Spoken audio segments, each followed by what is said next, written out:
It is no understatement to say that Antarctica is a land of secrets and great mystery.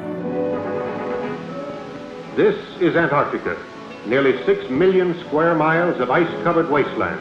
With reports of many world leaders curiously convening there in recent years, there's been a renewed rash of rumors running wild about supernatural occurrences, ancient alien civilizations, hollow earth, and even races of human hybrids. The only thing that's clear, though, is that much of what's actually going on in Antarctica has been and continues to be hidden. Will it ultimately remain that way? Here's what we found. Though Antarctica was only officially discovered in modern times since the early 1800s, a curious and tantalizing fragment from a 1513 trade map created by the Ottoman Empire appears to show Antarctica connected to South America and supporting a warm, ice-free coastline with resources to sustain a lot more life. Though experts have, of course, debunked its imaginative suggestions and downplayed its significance ever since. Yet while most have general faith in the map-making of modern experts, it may be significant that the actual satellite images of what officials claim is a fully explored continent are actually composited together in a mosaic with a gaping hole in the middle around the South Pole. This is supposedly the truest picture of Antarctica that we're given, courtesy of the NASA Landsat program, which admittedly continually replaces and edits the composite, including when whiteout strikes. So the question that remains is, are we seeing what's really there? These satellite images are often stunning and give us a photorealistic picture of our planet, but like a video game with convincing graphics, satellite images are still only a representation of what's really there. They have flaws, and like all maps, the images simply aren't the actual territory. That may seem like a nitpicky point, but it's an important distinction to make, especially when we see large portions of what look like painted over or blurred out areas of the continent where bases are supposed to be located.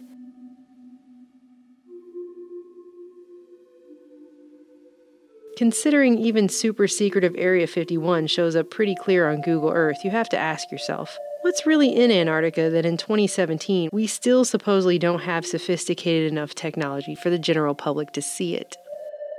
Investigations that West Antarctica and East Antarctica are actually two continents separated by an under-ice channel have largely been upheld. The Transantarctic Mountains and the chain of mountains up the Palmer Peninsula connect with the Andes Range, nearly touching South America where they were once connected by a land bridge. The questions began as soon as Antarctica was quote-unquote found. Have they, or will they, unearth something significant from humanity's past? Despite being told the entire continent is basically an icy, barren wasteland where hardly anything could survive or thrive, with no native human population other than visiting scientists. Freezing wastes without people, without life, without vegetation. Nature's most formidable challenge to man.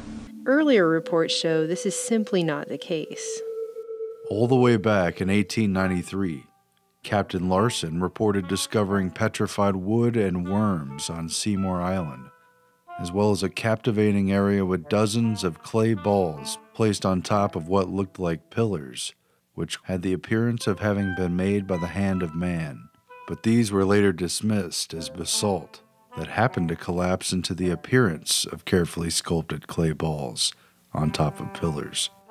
Between 1928 and 1930, then Commander Richard Byrd completed the first of 5 major modern expeditions to explore the Antarctic, and right away his team were captivated by evidence that there had once been a warmer climate while they were surveying vast tracts of otherwise icy land at the bottom of the earth.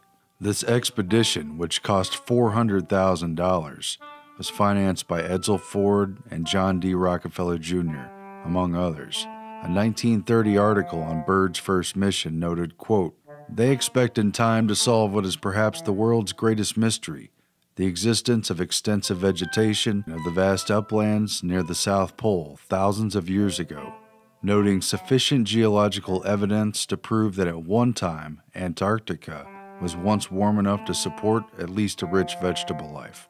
In 1947, the U.S. Navy claimed they found a place they named the Bunger Oasis, though it may have been explored earlier. The Soviets established a research station there during their expedition in 1956 at the now-defunct Polish A.B. Dabrowski Polar Station, in a fascinating 200-square-mile iceless area. At the same time, it was noted that the Russians moved so much equipment and supplies into the oasis that Australian and New Zealand diplomats were convinced they may be setting up permanent air and submarine bases there.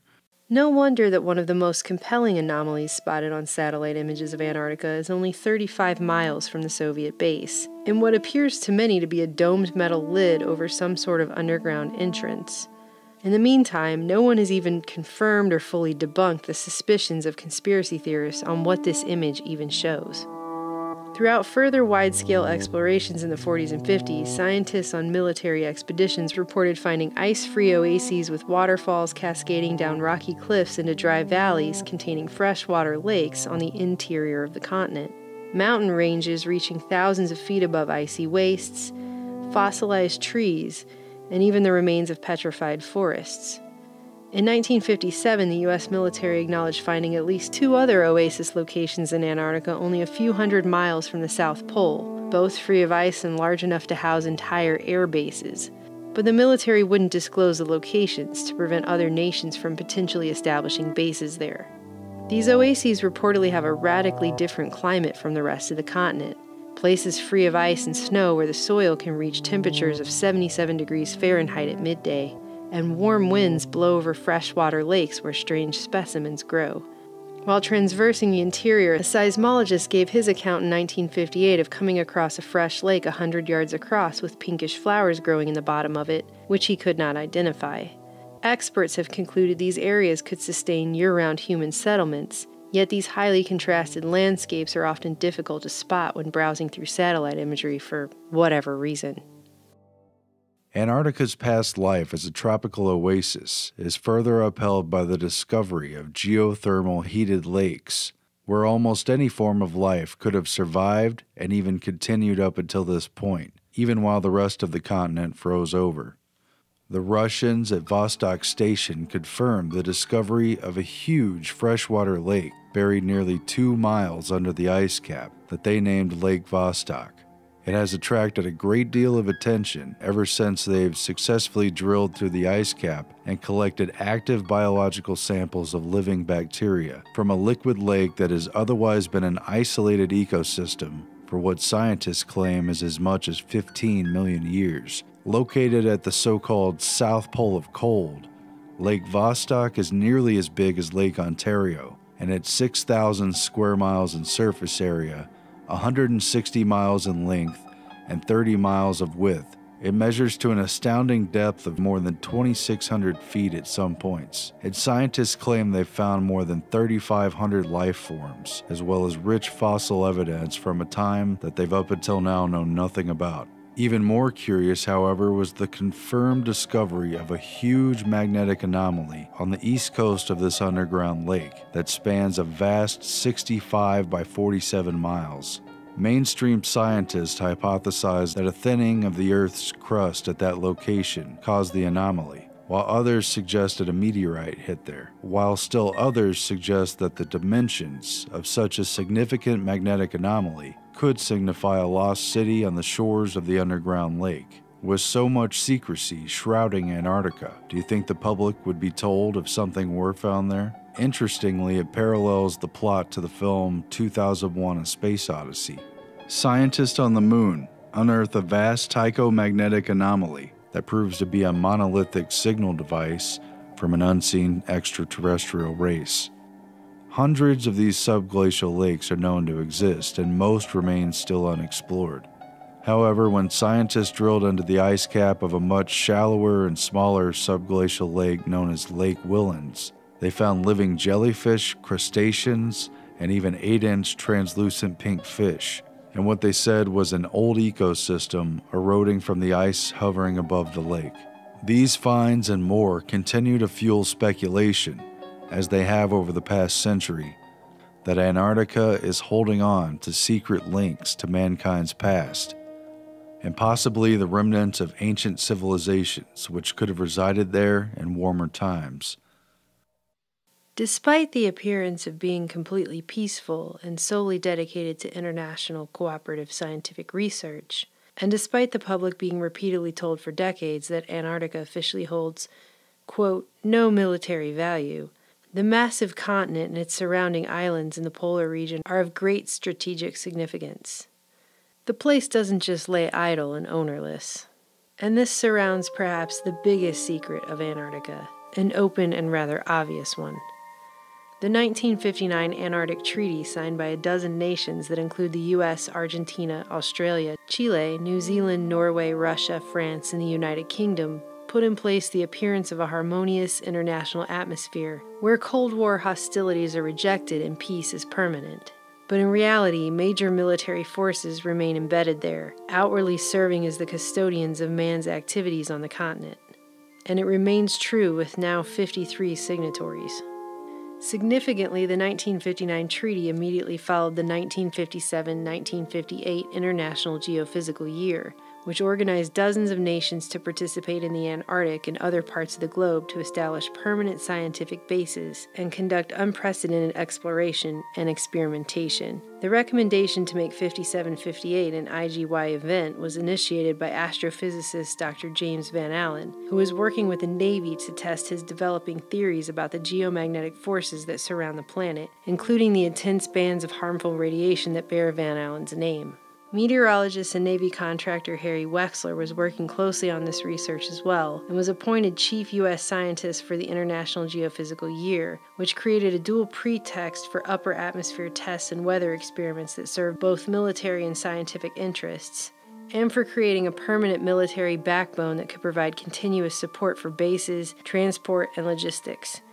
The main job that faced the Seabees during the second year at Antarctica was the building of 5 new bases. Each of these stations would supply vital information to the various scientific projects of the IGY program. Science gave the U.S., Russia, and Great Britain's military the justification needed for a permanent mission in the South Pole.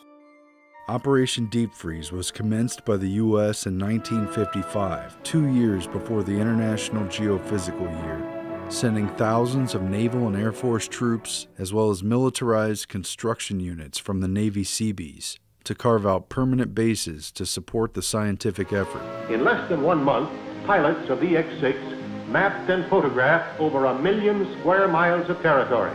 Operation Deep Freeze created a never-ending permanent mission for the military amid a climate of international cooperation. The opportunity for cover and secrecy was astounding.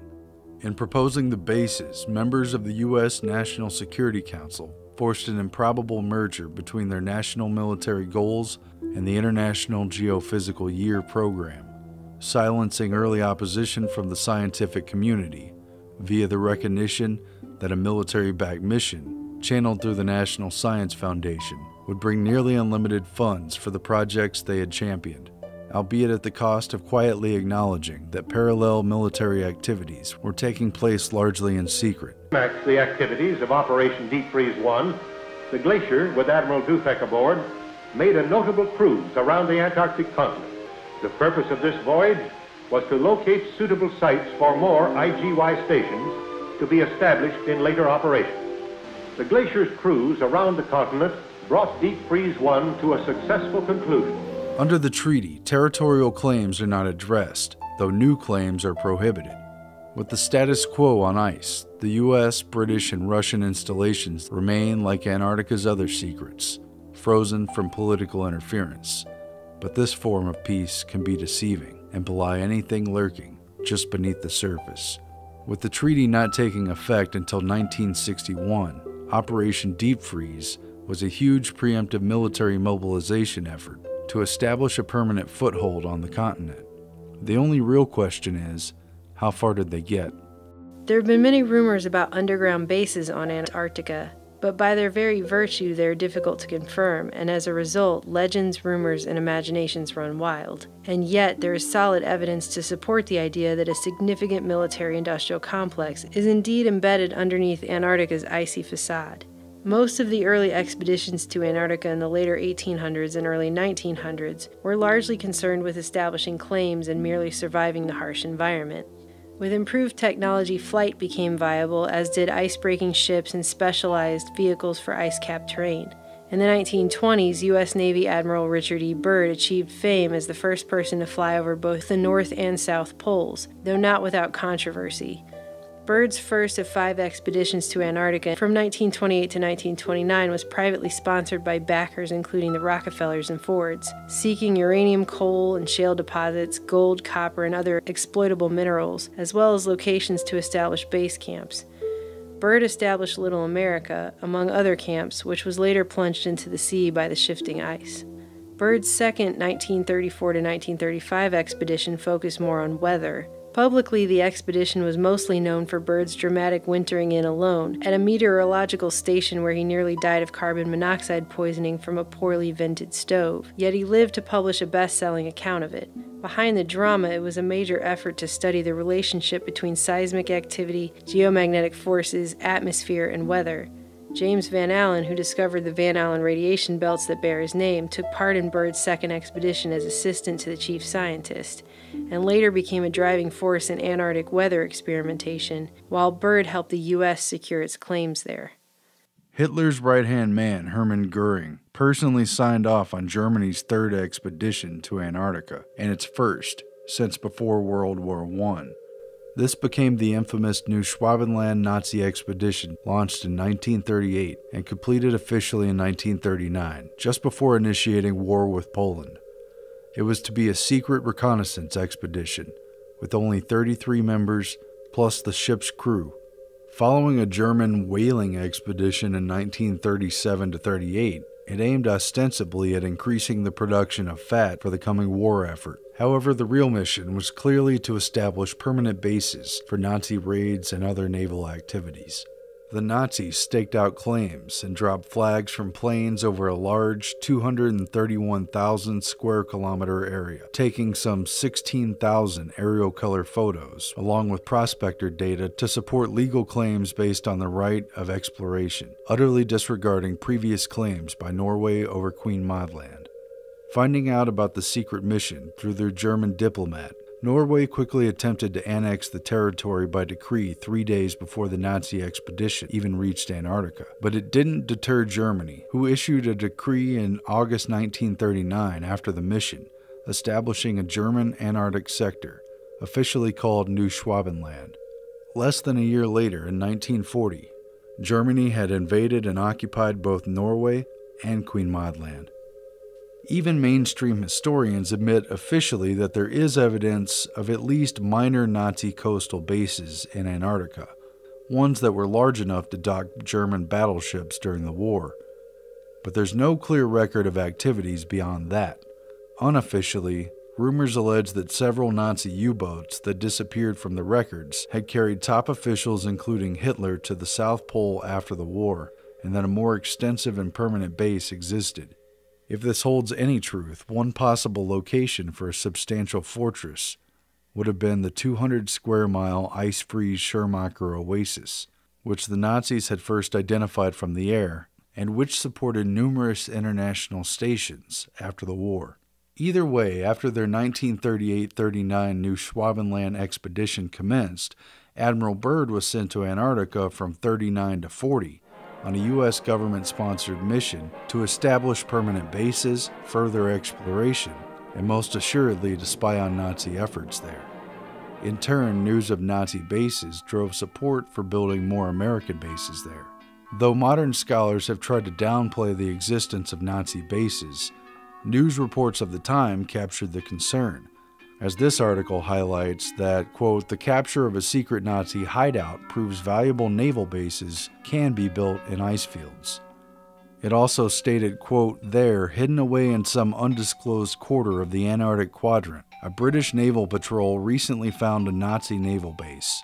True, it was only of small dimensions, yet it was sufficiently enough equipped to have repaired even the Graf Spee, referring to the notorious Nazi commercial raider that was attacking British commerce ships. A 1942 article asked U.S. naval bases in the Antarctic and began discussing, quote, the possibility of using the Antarctic continent as one of the jumping-off places for the great naval offensive that would wipe Japan's rising sun flag off the face of the southern seas. And it discussed how it would become a pivot from which we could guard and control both the South Atlantic and the South Pacific. Clearly, Antarctica had become an important military position, Admiral Byrd also made this point at the time of his 1940 expedition, saying, "As we all know, the Panama Canal may be under attack someday. It may even be destroyed by a hostile power. The Navy has to think of such a possible eventuality. That is why Antarctica looms in strategic value." The British formalized its efforts to surveil and counter Nazi presence in the Antarctic during World War II under Operation Tabarin, where they sought to establish major Antarctic bases. The name Tabarin references a famous charlatan and street performer from the 17th century who used trickery and guile to hawk snake oil cures and put on provocative acts. The mission sought to utilize any pretext to occupy key Antarctic islands and counter illegitimate Nazi claims in Queen Maud Land. The British saw it as a power play to stave off Axis domination of the southernmost routes, especially between South America's tip and the Upper Peninsula. Britain reported not only Nazi bases there, but vexing Japanese whaling expeditions as well, and a definitive move was needed to outmaneuver Nazi-friendly Argentina, who held the de facto claim to influence over the region. The British occupied several key positions, including Deception Island, a tiny donut-shaped piece of land known for having the only ideal sheltered anchorage in Antarctica, but also host to an active volcano under its calm waters, as well as Hope Bay, an ice-free coast on the tip of Palmer Peninsula, as well as the more northern Falkland Islands, which it had first claimed in 1908. In short, this is closely related to why Britain felt strongly enough about the place to fight a war with Argentina for the Falkland Islands in the 1980s, long after Britain's empire had supposedly faded. These strongholds and others were necessary to defend the important passage routes between the South Atlantic and Pacific Oceans, vital to the commercial and military affairs of both Britain and America, as well as to contend for supremacy in Antarctica. In World War II, the British fired upon the Germans' notorious Graf Spee pocket battleship in 1939 during the Battle of River Plate. A previous report indicated that British believed the Graf Spee was docking at a covert base in Antarctica and raided its commercial vessels. Though it wasn't heavily damaged, the Graf Spee was forced to scuttle to Uruguay and abandon crew after its critical fuel cleaning system was destroyed. Captain Langsdorff committed suicide, and dozens of people died. The quiet battle for control of the southern oceans had now cost blood. Under Tabarin, Britain tore down Argentinian flags and destroyed whaling stations that could supposedly be used by the Nazis and set up their own bases and stations to replace them. In the post-war era, Britain made fresh claims over the South Shetland Islands, the South Georgia Islands, and the Falkland Islands, even after the 1959 treaty. More secretly, the British built a significant base, known as Modheim Base, on the mainland of eastern Antarctica and in the general vicinity of the Nazis' new Schwabenland base in Queen Maud Land. An advanced base was also built in the ice-free portions of the mountains near the pyramid Nunatak, but it remains little known and obscure even on modern satellite images, utilizing underground tunnels to connect tiny research huts and a sophisticated system to protect the base from snow and ice damage over time. In fact, it is very hard to find any mentions or any information at all about the Modheim bases in newspapers after the mid-1950s. It was with the assertion of British power on the southern continent that U.S. Admiral Richard E. Byrd launched Operation High Jump, and with the wartime conclusion of Operation Tabarin, British interest in the Antarctic essentially rolled over into Allied interest with the U.S., almost seamlessly continuing during the U.S.-led military invasion to conquer Antarctica. It was completely unprecedented. Admiral Richard Byrd and Rear Admiral Richard Cruzen led some 4,700 men and brought 13 Navy vessels, an icebreaker ship, an aircraft carrier, battleships, a state-of-the-art submarine, and a fleet of planes and helicopters developed for the extreme cold to surround the continent and establish new bases. This largest ever polar deployment served as an exercise for cold weather warfare to oppose communist aggression and came with the talking points of protecting against an enemy operating from the poles and able to mobilize very quickly. Thus, the U.S. intended to establish a permanent presence there. At the mission's conclusion, Byrd told reporters embedded with him, quote, "The almost terrifying rate of speed at which our world is shrinking is the great object lesson.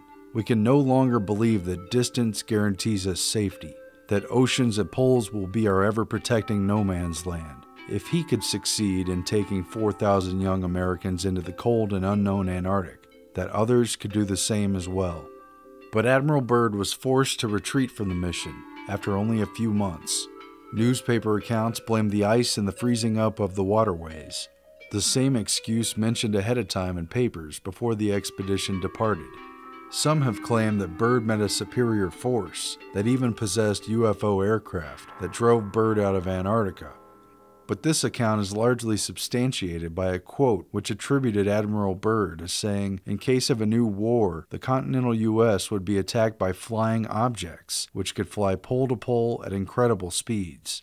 However, retrieval of the article this quote was said to appear in, dated March 5, 1947, and written by Lee Van Atta, an International News Service correspondent who accompanied the expedition, carried a different account with a few similarities from which grains of truth were plucked. It read, quote, Rear Admiral Richard E. Byrd warned that the U.S. must guard against any future invasion by hostile aircraft from across the polar regions of the Earth, which bears a resemblance yet a different meaning from the phrase flying objects which could fly pole to pole. The Admiral declared it is no scare phrase but a bitter reality to state that conflict, should it ever come again, will lash out at our nation over one or both poles. Byrd's warning was couched in the post-war narrative of a Soviet threat, which Byrd used after the war to justify cold weather Cold War training near both poles, which Byrd initially oversaw. Lesser known is the fact that the U.S. followed up the very next year in 1947-48 with Operation Windmill, which continued survey operations and even more significantly furthered the study of electromagnetic effects on weather at the South Pole, though the mission was also aborted early. The U.S. hesitated and backed off from a planned Operation High Jump 2 due to international pressure and suspicion about the militarization of the South Pole. Instead, it opted for the peaceful approach of Operation Deep Freeze that began a few years later in 1955, just ahead of the international treaty. It should be noted, just after World War II, the first nuclear war, that it was mentioned multiple times in the papers that not only was Antarctica a probable source of coal. We've found enough of coal within 180 miles of the South Pole in a great ridge of mountains. It's not covered with snow, enough to supply the whole world for quite a while. But also of vast stores of uranium, which multiple countries, including Britain, were down there in search of. Where that coal is gets 100 below zero in the winter. Well, It was once tropical. So we think there's oil there, and there's evidence, probably uranium there. The year after World War II ended, at the same time papers were quietly announcing in tiny articles buried in their back pages that Antarctica might be hiding large stores of uranium under its ice, a law and diplomacy professor at Tufts College was warning that the new free areas of the world, like Antarctica would become under the 1959 treaty only a dozen years later, should be placed under the control of the United Nations, quote, thereby establishing the first tiny toehold of world government in practice. Professor Leo Gross went on to say that the suspected presence of uranium in Antarctica necessitates the UN to act right away to, quote, start a pool of world government into which the nations could one day jump themselves, as many believe they will have to do before lasting world order can be established. is it any secret, is there uranium there? That would be the only thing that would be practical to actually go after, I suppose. Everything else would be economically unfeasible, wouldn't it? Well, as we recklessly expend our resources, the time will come, and we'll have to go after that stuff down there.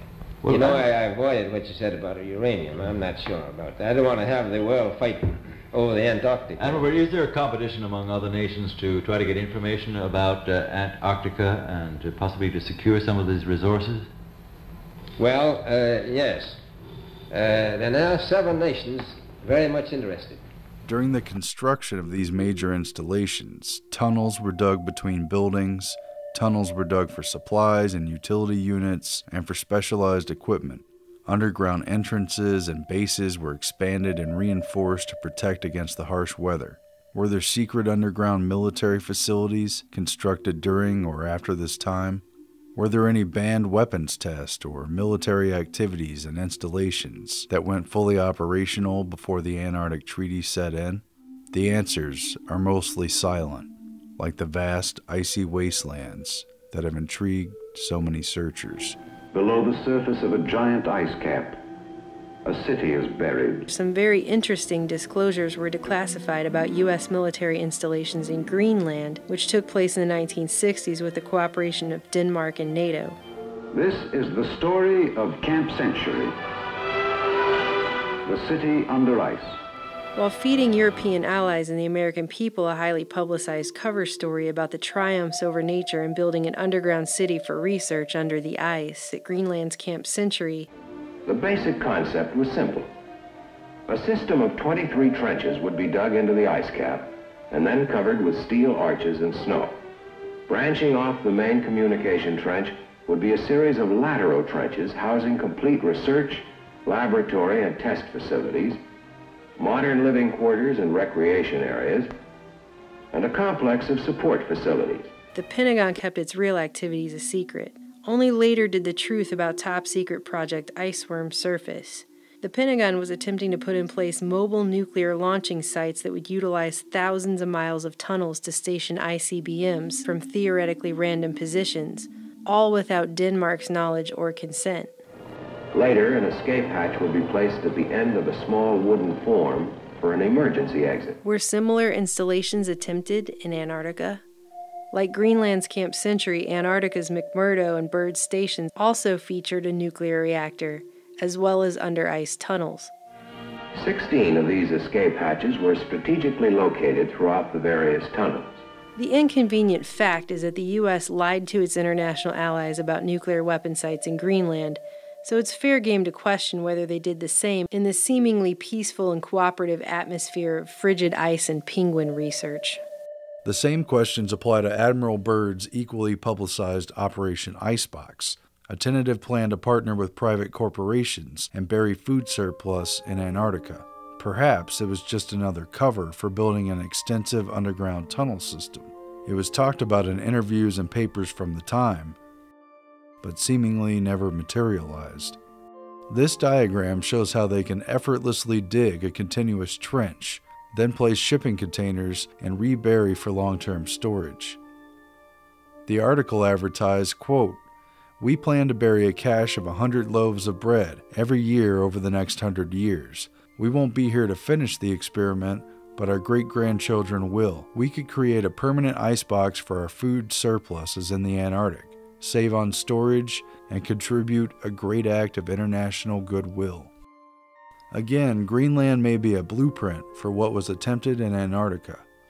It should also be noted that the 1961 Atomic Energy Commission had completed an extensive labyrinth of underground tunnels in the Nevada desert for the purposes of underground nuclear testing. The agency told the AP at the time, quote, "The tunnels are being constructed for any use deemed necessary if and when the administration decides to resume nuclear testing."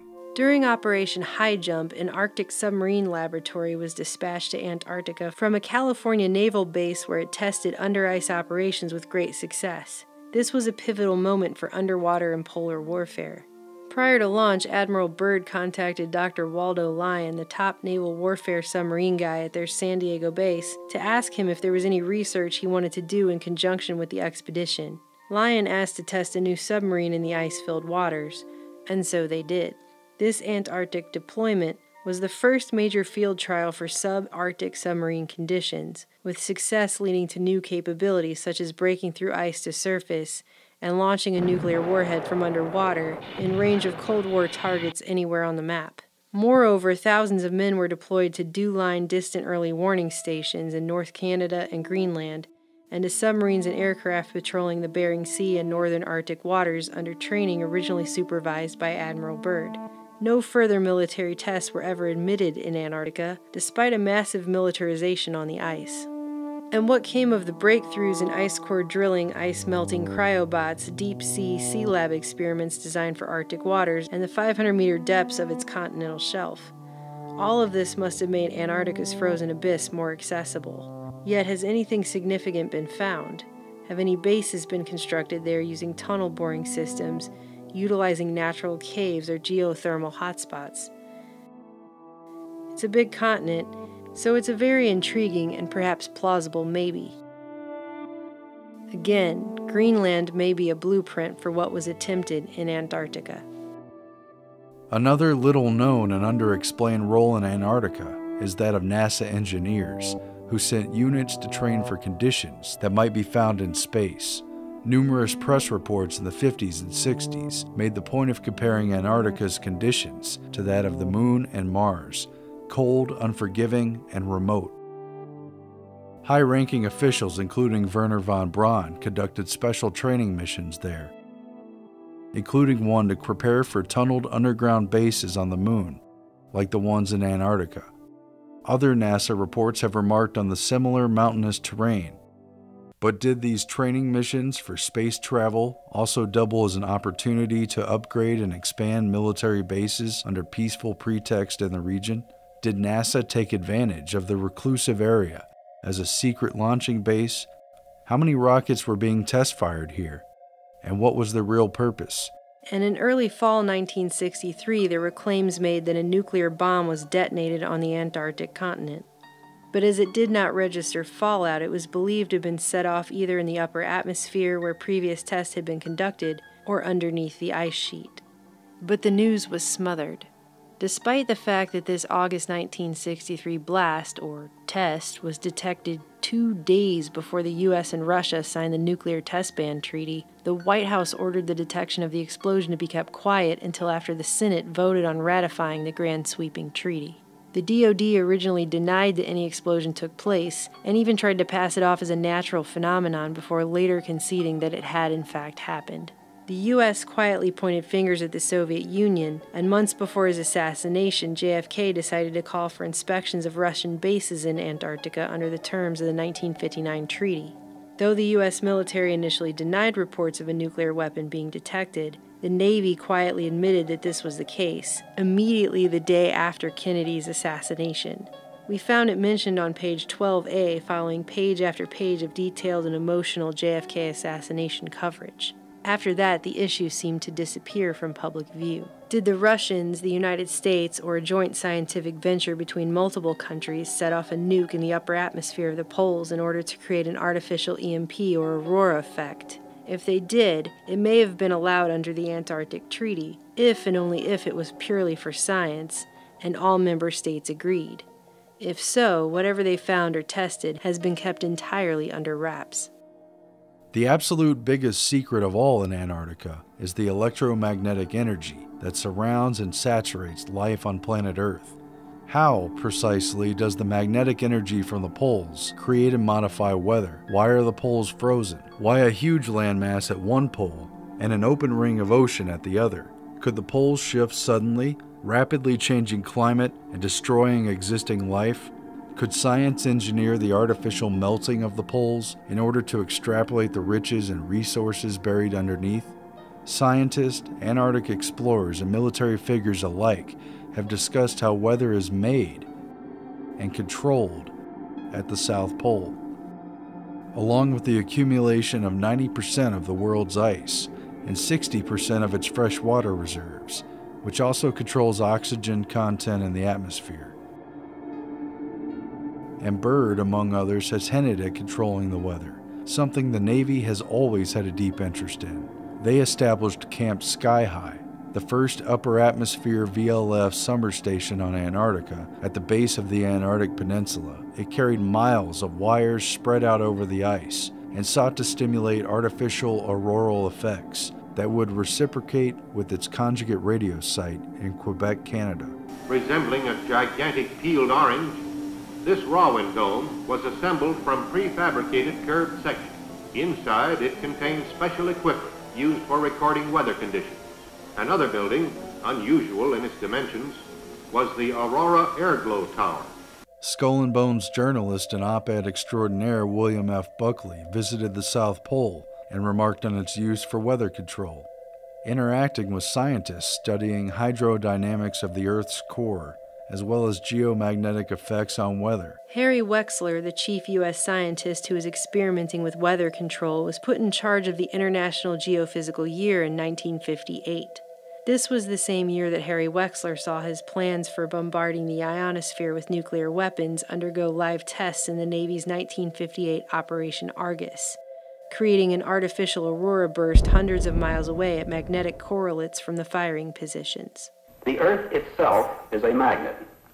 It acts as a dipole surrounded by a field of magnetic force. We see that the magnetic field extends a great distance from the Earth. Any one of these field lines can be thought of as lying in a shell. Advances in understanding the electromagnetic shield that protects the planet lent themselves to military attempts to manipulate the weather. The Navy confirmed that it could black out satellite and radio communications with high-altitude explosions, eventually creating an EMP. What were their plans at the South Pole? Wexler was deep into this weather manipulation stuff, and leading the 1957 to 58 International Geophysical Year as chief U.S. scientist is very telling of the research objects of Antarctica. In his papers, Wexler had detailed specific designs for planetary scale manipulation of the Earth's climate, using short and long-term radiation, and inducing artificial worldwide climate change. Another of his plans was to set off enough hydrogen bombs in the Arctic Circle to melt the ice and increase the world's temperature. Or conversely, Wexler proposed launching a fine powder into equatorial orbit to reduce the Earth's temperature with permanent Saturn-like rings. He also formulated a detailed plan for bombarding the atmosphere with chlorine or bromine and punching a hole in the stratospheric ozone layer, proven to work in military tests, only to oppose the same plan later. Wexler was on a working vacation at the elite Woods Hole Oceanographic Institute with which he was affiliated when he died unexpectedly of a heart attack in 1962 at the young age of 51. Just months earlier, he gave a final speech to Woods Hole titled "On the Possibilities of Climate Control," explaining the mechanisms not just to seed a few clouds, but to permanently control the Earth's climate. The terms of the 1959 Antarctic Treaty, barring military activities and preserving the world south of the 60° south latitude line for science, does not apply to U.S. Navy operations on the open seas. If any kind of atmospheric heater, HARP device, or SBX-1 radar device, or even a nuclear submarine is used to manipulate or alter weather offshore, there's no jurisdiction over its activities there outside of military doctrine and secret government control. And then there's the totality of it all. Support for international scientific research trumps all other considerations in Antarctica. Or perhaps it has provided the ultimate cover for maintaining a massive, permanent, off-limits continent that is 1.5 times the size of the U.S., and within which they can run black projects away from the prying eyes of almost everyone else on the planet. Between the big push with Operation High Jump in 1946, where at least 190 Americans were left behind to continue operations, on through the next 15 years when the U.S. Navy and Air Force became the de facto custodians of the southern continent, the military took responsibility for at least 5 American permanent research stations with underground facilities, multiple atomic reactors, living quarters, and supply and transport for thousands of scientists around the continent. Great Britain had multiple expeditions to Antarctica during the late 1800s, the early 1900s, in World War I, and with classified operations during World War II, after which they never left, and their actions on the continent during that time are even less publicized. Russia, then the Soviet Union, has maintained permanent residence down there since World War II as well. And again, in the spirit of international scientific cooperation, Antarctica never saw the Cold War the rest of the world lived in fear of for decades. We're told the whole place is one big global community, where scientists from every nation get together and sing Kumbaya and do science while war is a non-existent concept. We were promised enough coal to power the world for decades, enough food to feed the whole world stored freshly down there for 100 years, shorter flight routes, and a new spot for tourism. While you can go there if you have enough money for the ridiculously expensive tickets to visit the very edges or to take a flight that never lands, or special permission from a treaty country granted for scientific purposes, the majority of humans on this planet will never get to go to Antarctica in their lifetimes. Why not? The real reason is not just to protect the penguins.